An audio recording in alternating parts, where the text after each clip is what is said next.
Indians ही हैं जिन्होंने England का एक कॉन्सेप्ट को लिया और वर्ल्ड फेमस कर दिया, जिसका क्रेडिट जाता है ललित मोदी और बीसीसीआई के दिमागी बच्चे को। दी आईपीएल, जो एक परफेक्ट मिक्स है क्रिकेट, बॉलीवुड और पैसे का। आईपीएल अपने आप में ही एक जश्न है। आईपीएल भले ही अपने क्रिकेट की वजह से जाना और माना जाता है, मगर ये खड़ा अपनी प्रॉफिट्स की बुनियाद पर है। जो एवरेज खर्च टीम ओनर्स उठाते हैं, जो कि आसपास आता है करीबन 200 करोड़, और विनिंग ट्रॉफी है 20 करोड़ की, कुछ तालमेल जुड़ नहीं रहा है ना। बट एक फ्रेंचाइजी को ओन करना सिर्फ एक खेल के लिए नहीं है तो एक बिजनेस, और एक अच्छे बिजनेस के अलग अलग सोर्सेस ऑफ इनकम होते हैं। चलिए शुरू करते हैं अपने सबसे बड़े सोर्स से, सेंट्रल रेवेन्यू के जो दो सबसे बड़े स्ट्रीम है। पहला रेवेन्यू स्ट्रीम है ब्रॉडकास्ट राइट्स। 462 मिलियन व्यूअर्स ने 2019 में आईपीएल देखा, मतलब 924 मिलियन आंखें, जिसका वर्थ सिर्फ 16,344 करोड़ है, जिसको स्टार इंडिया ने 5 साल के कॉन्ट्रैक्ट पे लिया आईपीएल से, जिसमें से 50% शेयर जाता है फ्रेंचाइजीज को और बाकी बीसीसीआई को। दूसरा रेवेन्यू स्ट्रीम है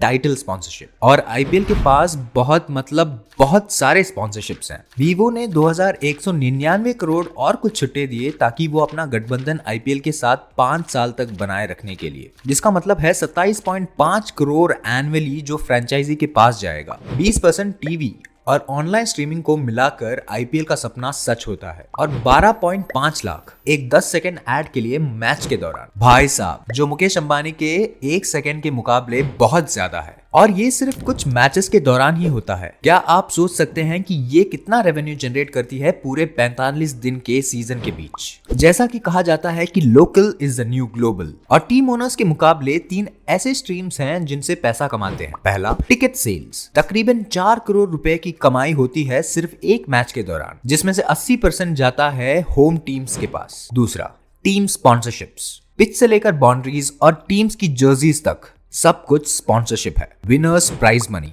सबसे कम पैसे हैं जो कि दाव पर लगता है, 20 करोड़ फॉर द सिकंदर्स। सो इसमें कोई हैरानी की बात नहीं है कि 2018 से लेकर सारे टीम्स खूब पैसा कमा रही है। और कुछ ऐसे भी रेवेन्यू स्ट्रीम्स हैं जहां से पैसा आता है, जैसे कि मर्चेंडाइजिंग और प्लेयर ट्रेडिंग। सबसे सक्सेसफुल आईपीएल फ्रेंचाइजी होने के लिए सबसे इंपॉर्टेंट चीज है कि फ्रेश इनएक्सपेंसिव टैलेंट को ढूंढना। एक तरीका जिससे team loyalty versus player loyalty का मिक्सचर, और एक लगाम अपने बटुए की तरफ, और साथ ही बॉल पर नजर हमेशा आपके फेवर पे काम करती है। For more such video subscribe to simplified को।